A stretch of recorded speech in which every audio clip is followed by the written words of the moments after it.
AJ Anthony Joshua. Wow. 199.4. Like that? Who do you think you are? I am.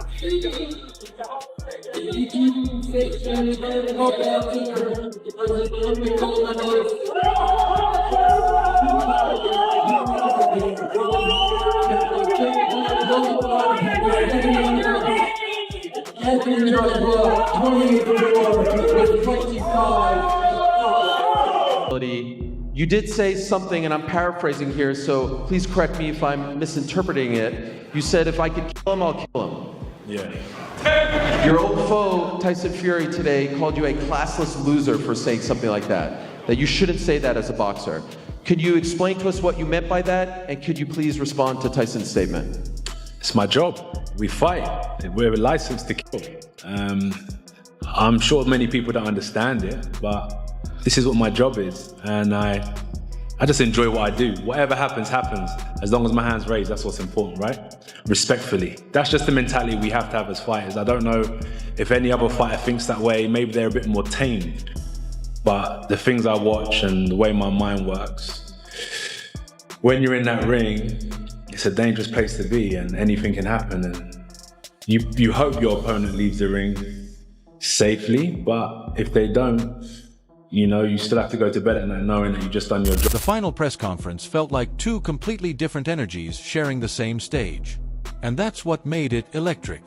It started light, almost playful. You think that Jake Paul's fearlessness creates a challenge for you? Yeah, definitely. Jake Paul creates a great challenge for me. And he's got a great mindset for sure. Great family, great brother. So yeah, it definitely creates a good challenge for me. But as I said earlier, competition is really good. Thank you very much. Thank you very much.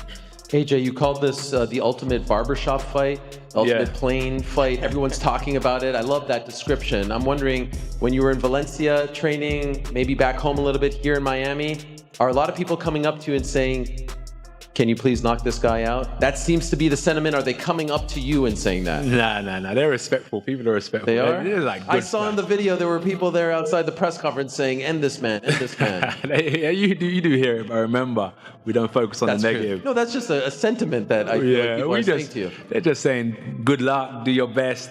You know, that's a great fight. I heard people say like, I'm not really into boxing, but I'm watching this fight. But no one's really coming up to me saying anything about Jake or they want me to knock him out. Just positive vibes. With Jake joking about AJ listening to something better than me and Joshua brushing it off with that cool, unbothered smile. But even in that moment, you could feel the competition humming under the surface. It's on a show for the fans. Let's go to war. Men have done crazier things throughout human history. This is the modern day gladiator sport. This is what we're here to do, is f each other up, and I'm ready. I want his hardest punches. I want there to be no excuses when it's all said and done, and let's f each other. Then Jake flipped the switch, planting the first real psychological seed by calling this the potential biggest loss of AJ's career. Talking about nerves, timing, and strategy like he already had Joshua mapped out. Joshua didn't rush to fire back. He waited, then dropped the coldest line of the night, calmly explaining that fighters are licensed to finish and that this is simply his job. You have to focus on more positive. Exactly, that's why I'm not going to ask you about that. But Jake, you view push your confidence. Absolutely. Do you view it this way? Do you view it as old guard versus new guard, that he's representing boxing and he's been tasked with ending the Jake Paul experience and it's up to you to keep it going? Not really, no. I mean, I think no one's done more for the sport of boxing in the past decade than myself. So I think if people really cared about boxing, they'd want me to win. But I see where the angle that they're coming from is that he's, you know, the traditional boxer, has been doing it his whole life, etc. But I think that I'm more important for the sport of boxing. And so if they actually cared about the sport, they would want me to win. Jake tried to meet that energy with chaos, going full modern-day gladiator, yelling about war and history and putting it all on the table, but the contrast only made AJ look more composed.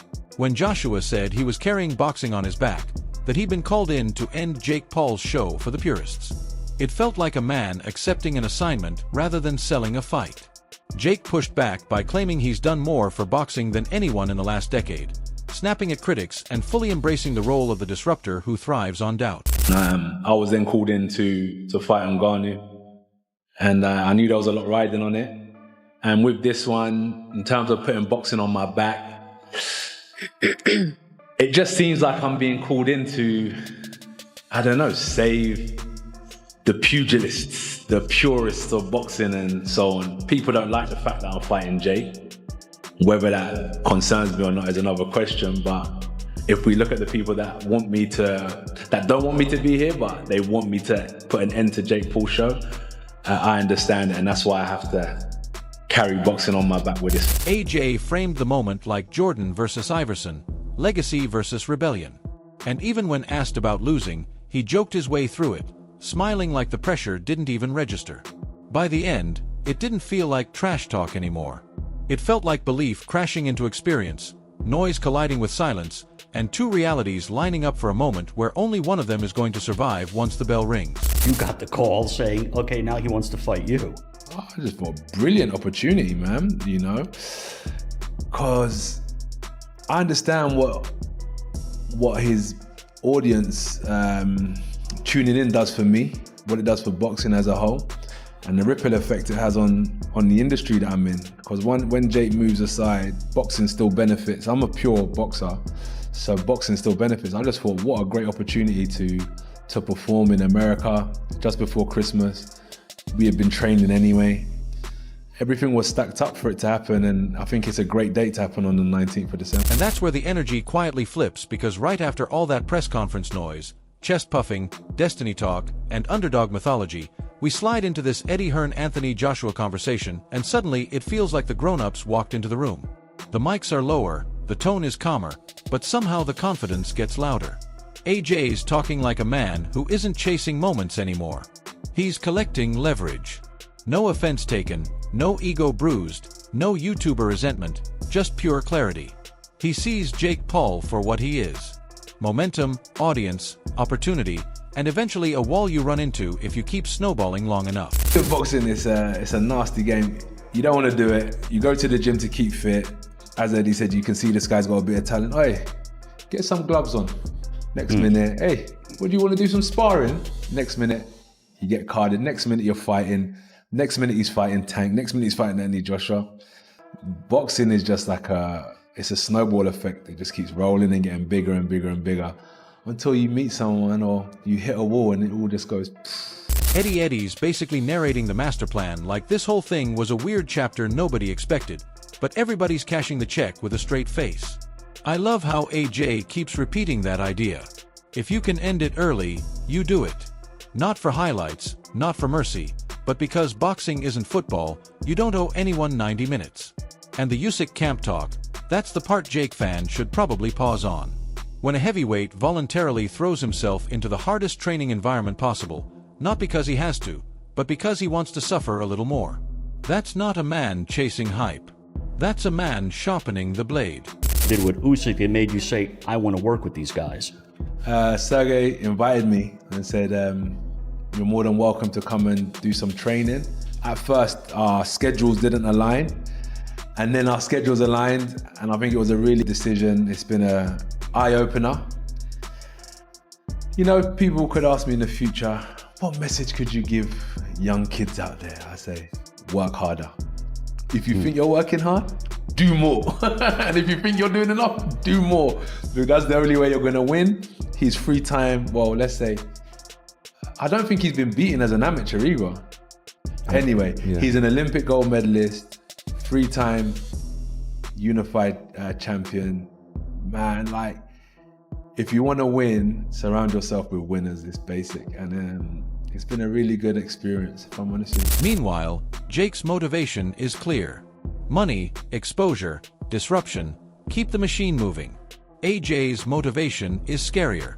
Improvement, discipline, and this quiet belief that if you strip away the Netflix lights, the influencer aura, the whole circus tent, you're still left with a boxer who's been here before versus one who hasn't. And that's why this whole thing feels inevitable. Not because Jake doesn't believe. He believes like crazy, but because belief meets reality eventually. And AJ sounds like someone who already knows exactly how that meeting goes. and for improvement. So for me, it's just really how far can I push it? How much more can I improve as an athlete? And what I'm doing now, I'm pushing myself more. I think I'm definitely improving as an athlete. And then whatever comes after that is a big bonus. So what motivates me now is the hunger to compete and the hunger to improve. And I actually like, even though it's hard, as I said 2 weeks in, I was like, what am I doing here? I kind of like the athlete lifestyle. It gives me purpose, because when I first went to the gym, I never went to kind of be a champion. I like the fitness. I like kind of looking after myself. And just when you think the AJ Eddie section already told you everything you needed to know, the camera cuts again and the story quietly levels up, because now we're not talking press conferences or promoter chess moves. Now we're inside the gym, where excuses don't echo and reality punches back. Lawrence Aulay steps in, and suddenly this Jake Paul situation stops being theoretical. I'm listening to him and thinking, oh, so this wasn't a charity spar. This wasn't YouTuber tourism. This was real work with real grown men. Oki straight up admits he walked in expecting Jake to be soft. Expected to touch him up and leave early, and instead walked out like, hold on. Why did I have to look in the mirror after that round? That's not hype. That's a professional heavyweight having a self-check moment. And the funniest part is the moment Jake showed he could actually make him miss, Lawrence flipped the switch to full intensity mode, like, nah, we're not doing friendly rounds anymore. That right there tells you everything. Jake didn't survive because people went easy. He survived because he earned respect. Now, does that mean he's suddenly ready for AJ? No. But it does mean this isn't a cardboard cutout walking into the ring either. And that makes the whole thing way more uncomfortable than people want to admit. So what was your perception of him before you went in camp and sparred him, and what's it now? I thought he would be soft, if I'm honest with you. I thought he'd be soft. Nah, doesn't want to be in here, doesn't want this, isn't good enough, isn't whatever. And then by the time we left, the opposite. I think he's got big balls. I think he's game. I think he's I want to see him do well because he puts in the work. That's it in a nutshell. I think it's a huge ask. AJ is a massive guy, a very experienced guy, two-time heavyweight world champion. Like, for boxing, the boxer of me is like, you can't. Surely you can't let this guy come in. But here's where I land on it, and this is where you and I need to be honest. Oki's respect for Jake is real. But so is his fear for what happens when heavyweight reality shows up on time. He keeps saying it. Size matters. Experience matters. Clean shots matter. And AJ is all three wrapped into one very calm problem. I like that Lawrence doesn't want a one-round anticlimax. Not because he doubts Joshua, but because he wants the story to mean something. And that's the irony of this whole fight. Jake wants to prove belief, and hard work can close the gap.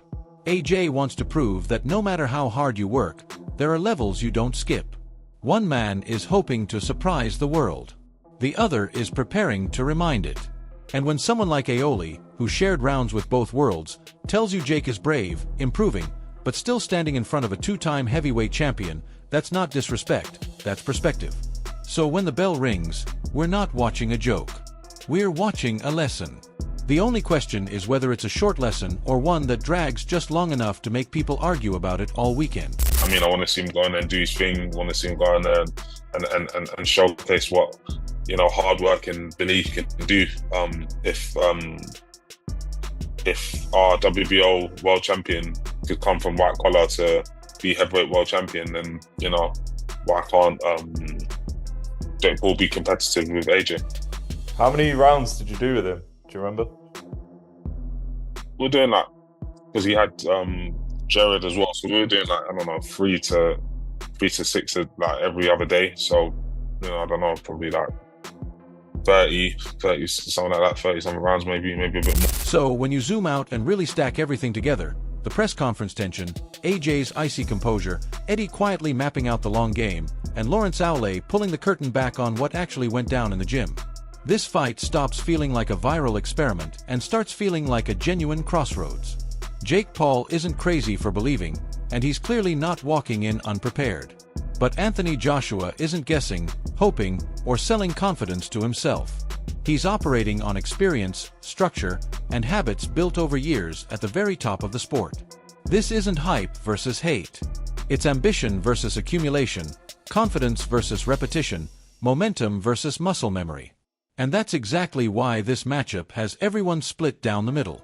Some of you are tuning in hoping to witness the biggest upset of the modern era. The night belief flips the script. Others are watching to see boxing reassert its hierarchy, to see what happens when preparation meets opportunity and refuses to blink. There's no middle ground here, and that's what makes it compelling. Do you know what I mean? And then we had then we sparred, do you know what I mean? And I went all out, and then we just kept that same energy throughout camp. So that day I might have caught him off guard, you know, with just the intensity that I was coming with, but it wasn't any particular punch that I remember like, ooh, that one did it. It was just, I was just really on him that day. And then, like I said, he came back and then he leveled up from that one. And then from there, the coaches started coming up to me like, saying, we need that. We need you to, I need that. And I was thinking, like, fair enough. Like, if you need that, I'm going to keep trying to give. So, let's hear it. Is Jake daring enough to bend reality, or is this the moment where reality reminds everyone how unforgiving heavyweight boxing can be? Drop your thoughts in the comments. Debate it out respectfully, and let's see where the fans really stand. And yo, don't ever forget to like, share, and subscribe to Boxing Hot Zone. See you in the next one.